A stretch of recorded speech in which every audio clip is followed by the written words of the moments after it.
Nagsimula na ang preliminary investigation sa reklamong plunder laban kina Senador Jinggoy Estrada, dating Senador Bong Revilla at dating DPWH Secretary Manuel Bunoan. Kaugnay ng flood control scandal, si Bunoan papayagan pa rin makalabas na bansa pero mananatili siya sa Immigration Lookout Bulletin. Nakatutok si Sandra Aguinaldo. Nagsimula na ngayong araw ang preliminary investigation sa reklamong plunder laban kina Senador Jinggoy Estrada, dating Senador Bong Revilla at dating Public Works Secretary Manuel Bunoan. Ayon sa DOJ, hindi pa naman kailangang mag-file ng counter-affidavit sina Estrada at Revilla ngayon. Kaya hindi nila kailangan dumalo sa PI ngayong araw. Si Bunoan dumalo kasama ang kanyang abogado. Pag-aaralan pa raw niya ang mga aligasyon laban sa kanya. I don't know, I have to study it very well.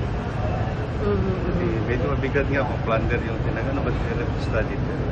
We'll try to look into all these allegations that are being binabato, but certainly I'm sure masasagot naman natin yan. Idinawit ni dating DPWH Undersecretary Roberto Bernardo si Bunoan sa tinatawag na allocables o yung mga proyekto ng mga mambabatas na isinisingit na umano sa National Expenditure Program o President's Budget. Sabi pa sa isang Senate hearing, posible umanong umabot sa mahigit 2 billion pesos ang parte umano ni Bunoan mula sa mga proyekto ng gobyerno. Aligasyong dati nang itinanggi ni Bunoan. Kanina, tiniyak ng dating kalihim na hindi niya tatakasan ang mga kinakaharap niyang reklamo. Nitong January 18, nagbalik mula sa Amerika si Bunoan kung saan nagpapagubot daw ang kanyang asawa. Will you stay in the country po until the whole trial po? Yeah, of course. I'll be here. No plans to like visit your wife? I'm just waiting for yung schedule for the operation. She's still undergoing medication kasi. And she's supposed to be scheduled for corneal transplant by the middle of February. Kung sakaling gusto ni Bunoan na bisitahin ang misis niya, pwede naman, sabi ng DOJ, dahil wala pang warrant of arrest laban sa kanya.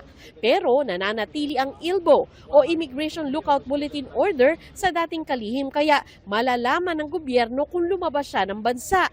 Kaugnay pa rin sa preliminary investigation ng DOJ sa flood control mess, sinabi ng DOJ na humingi ang National Bureau of Investigation ng panahon para makapagsumite ng dagdag na dokumento. Pero hindi raw ibig sabihin na may kakulangan sa ebidensya. Masalimuot po yung kaso. It's very complex. The documents NBI has, baka maraming rason bakit hindi pa nila siguro na-submit. Kinokulate pa, sa sobrang dami, hindi na-print, hindi umabot ngayong date. So it's a lot of reasons. I don't think it's safe to say na mahina. Let's not go there. Let the panel do its job. Patuloy ring iniimbestigahan ang plunder complaint laban kay dating Representative Zaldico. Dumating din sa DOJ ngayong araw ang mga dating DPWH engineers na sina Bryce Hernandez at JP Mendoza. Kaugnay sa kinakaharap na tax evasion complaint. Bantay sarado ng BJMP ang dalawa na dumating sa DOJ na nakaposas. Nasa DOJ din sina dating DPWH engineer Henry Alcantara at kontratistang si Sally Santos Carina. Nakapa tatayong state witness kaugnay sa Bulacan flood control projects. Para sa GMA Integrated News, Sandra Aguinaldo, nakatutok 24 oras.